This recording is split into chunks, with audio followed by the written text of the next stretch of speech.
ટંકારાના લજાઈ ગામના યુવાન ખેડૂત રાજુભાઈ પટેલે તેમની 2 એકર જમીનમાં ગ્રીન હાઉસ બનાવ્યું છે, જેમાં કાકડીનું વાવેતર કરી મબલખ ઉત્પાદન તેઓ મેળવી રહ્યા છે.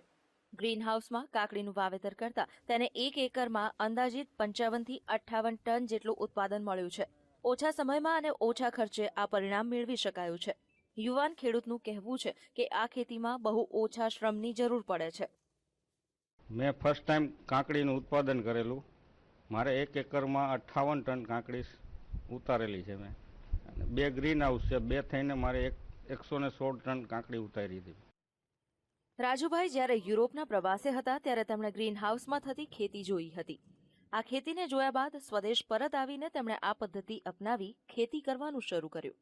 રાજુભાઈનું કહેવું છે કે સામાન્ય રીતે 1 એકરમાં 5 થી 7 ટન જેટલું કાકડીનું ઉત્પાદન થાય છે, પરંતુ ગ્રીન હાઉસના કારણે 10 ગણું વધુ ઉત્પાદન મેળવી શકાય છે.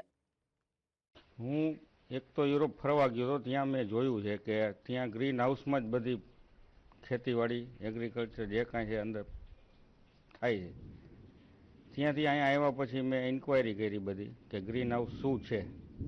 પછી કંપનીવાળાને બોલાવ્યા, એને આપણને સમજાવ્યા કે આ બધી વસ્તુ આવી રીતના છે, એમ કે આમાં ક્વોલિટી મળે છે, પ્રોડક્શન મળે છે અને ઓછા માણસો ઓછા પાણીથી ખેતી થઈ શકે છે. ગ્રીન હાઉસનો પ્લાન્ટ સંપૂર્ણ ઓટોમેટિક હોય છે. આ પદ્ધતિથી ખેતીમાં પાકને જોઈએ ત્યારે પાણી અપાય છે. એટલું જ નહીં, પાકને અનુરૂપ ઓટોમેટિક તાપમાન પણ વધઘટ થાય છે. બમ્પર ઉત્પાદન મળતા આ યુવાન ખેડૂત ખુશ છે. આ ખેડૂત ચીલાચાલુ ખેતી છોડી આધુનિક ખેતી કરવા અન્ય ખેડૂતોને હાકલ કરી રહ્યા છે.